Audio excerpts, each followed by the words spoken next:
Hi guys, welcome back. Today I will be focusing on my fourth CCR, which asks, how did you integrate technologies, aka software, hardware, and online in this project? So I will first be focusing on the hardware I used throughout my project. The first form of hardware I used was the Canon EOS camera with a 18 to 45 millimeter lens. We chose this camera for filming because it was one of the best cameras our teacher, Mr. Z, offered us, and we wanted the best quality videos. And as the cinematographer, I was not familiar with the different bells and whistles the camera had, but after testing the hardware, I would say it was pretty easy to understand. And I would definitely recommend the Canon EOS camera to any inexperienced person. The camera also was compatible with our other equipment, so we had no issues of not being able to use our shoulder rig or our tripod with the wheelie dolly. The only negative about the camera was that the battery does run low very quickly, even though our teacher did say it was fairly new. And it was cost effective for us as we had to borrow it from our teacher, so we didn't have to go out and buy any expensive camera. Another form of hardware we used was a USB card and a SD card. We used the SD card for easy removal of our footage from the camera onto the computer through an adapter. After importing all the digital data, I was able to transfer it onto the SD card. And the SD card was very helpful as it allowed me to store our saved footage into the file. To be able to store my footage, I did have to go and buy an SD card, so it was not cost efficient in that way. However, we were able to borrow our teacher's USD card. Something else we did try to utilize was the shotgun microphone with the boom pole. Thankfully, this was compatible with the camera. However, we found that the sound quality was not the best, so we decided last minute to not use it during our film. I was at first disappointed that we could not use the microphone, but since we filmed in my bedroom, there was no echo and the camera was able to pick up on the sound fairly easy.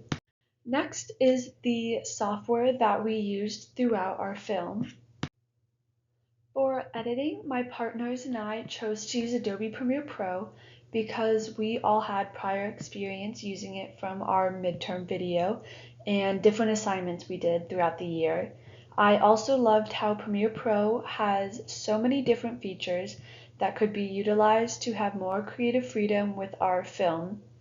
Premiere Pro was harder to use as it offered so many of its different features, but it was better than using any other apps like CapCut or iMovie.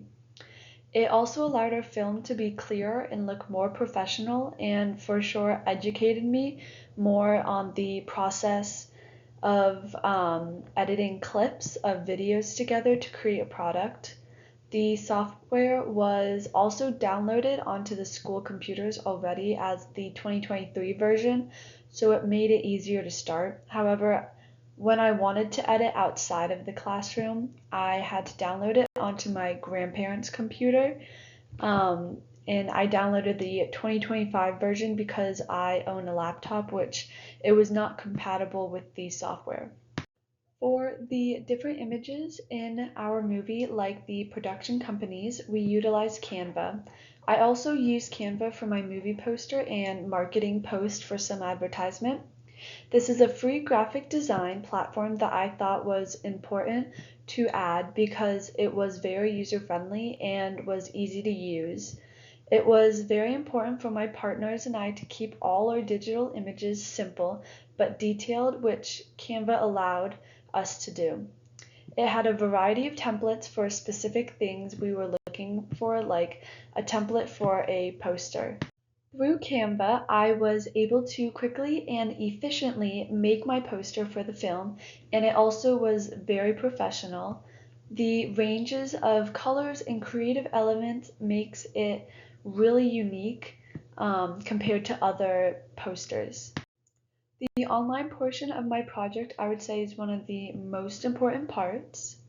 Specifically, Blogger, this online platform was used to upload any and every update I had during my production process, so when the time comes, Cambridge can access it easily.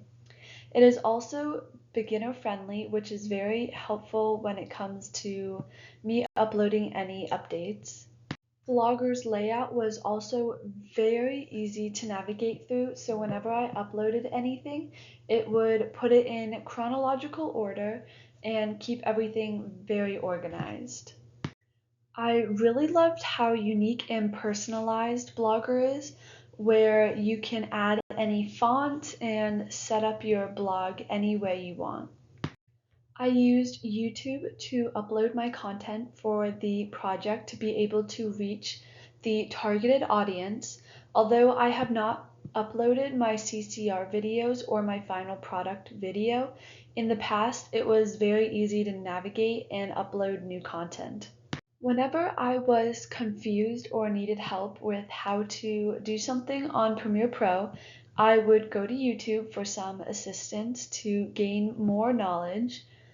For my research aspect, I turned to YouTube to watch opening scenes for some ideas before starting my project, as well as using it for my research for my case studies. Without YouTube tutorials, I would not have been able to edit as good as I think it turned out to be, and it definitely helped me during the editing process. Throughout my project, I experienced some issues, so I would like to reflect on some of those. The first issue is using two different versions of Adobe. At school, the version we downloaded is the 2023 version, but I used the 2025 version outside of school. Also, before being able to edit outside of school, I was having some software errors with my computer at home that didn't allow me to even open Adobe. So eventually my grandparents allowed me to download Adobe onto their desktop. However, this still made it difficult at the end for me editing due to the different versions. So to fix this, I decided to focus my editing time on 2 to 3 days at my grandparents' house to complete the film opening. It was not ideal as I had to find time in my schedule to go and edit, but at the end of the day, it definitely was worth it. Another issue I encountered was scheduling with my partners and cast. And just any conflicts I did experience throughout the production process, I was able to persevere by asking my teacher and my peers for help and their opinions on certain aspects of the project.